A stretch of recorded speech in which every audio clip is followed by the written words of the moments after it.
Good morning বন্ধুরা, কেমন আছো তোমরা সবাই? আশা করি সবাই ভীষণ ভালো আছো, সুস্থ আছো। আমি প্রিয়াঙ্কা চলে এসেছি আরও একটা সুন্দর ব্লগ নিয়ে। আজকে ব্লগে তোমাদের সঙ্গে শেয়ার করব, যেহেতু ভিনায়ক 7 মাসে পড়ে গেছে, ওকে এখন সব কিছু সবজি আমি খাওয়াই।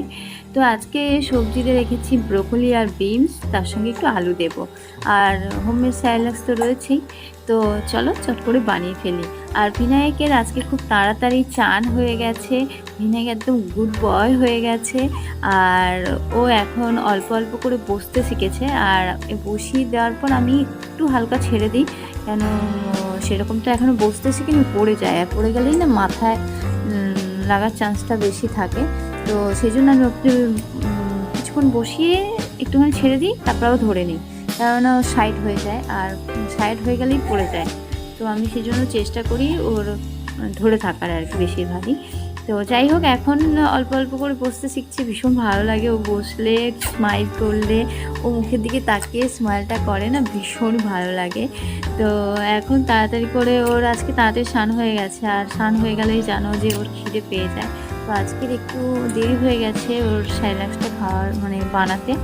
তো সেই জন্য তাড়াতাড়ি করে আমি একটু স্যালাডসটা বানিয়ে ফেলছি। আর এখানে ব্রোকলি নিয়েছি। ব্রোকলিটা যেহেতু সবুজ, ব্রোকলিটার মধ্যে না ছোটো ছোটো পোকা থাকে সবুজ রঙের। তো খুব ভালো করে ব্রোকলিটাকে ধুতে হবে। আর এখানে ভিনায়ক আমি যেহেতু ভয়েস দিই না, ও চেষ্টা করে ভয়েস দেওয়ার, ভীষণই মানে চেষ্টা করে ভিডিওতে ভয়েস দেওয়ার, কিন্তু দিতে পারে না বেচারা। হ্যাঁ, সেটাই বলছি আর কি। তো এখন উনি জল খাচ্ছেন আর আমার সঙ্গে খেলছে, আর আমি ভয়েস দিচ্ছি। তাড়াতাড়ি করে ভালো করে সব জিনিসগুলো কেটে ধুয়ে নিয়ে নেব, তারপরে বয়েল করতে দেব। এখন স্যালাডস বানালে আমি অল্প ঘি দেই, কেননা এখন 7 মাসে পড়ে গেছে। এখন অল্প করে ঘি বা বাটার, আমি যেহেতু ঘি আমার কাছে রয়েছে তো আমি ঘিটাই দিই। বাটারও তোমরা দিতে পারো। তো ঘিটা মেল্ট হয়ে যাচ্ছে, মানে গলে গেছে। গলার পর আমি 2 চামচ স্যালাডসের পাউডার দিয়েছি। এবার খুব ভালো করে স্যালাডসের পাউডারটাকে জল দিয়ে ভালো করে মিশিয়ে নিচ্ছি।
ব্লগটা তোমাদের কেমন লাগলো অবশ্যই কমেন্ট করে জানিও। সবাই খুব ভালো থেকো, সুস্থ থেকো, আর আমার ছোট্ট সোনাকে সবাই খুব খুব ভালোবেসো আর আশীর্বাদ করো সে যেন খুব ভালো থাকে, সুস্থ থাকে। আর চলো আজকের মতো ব্লগটা এখানেই এন্ড করছি। সবাই খুব ভালো থেকো, সুস্থ থেকো, love you all, tata, bye, good night.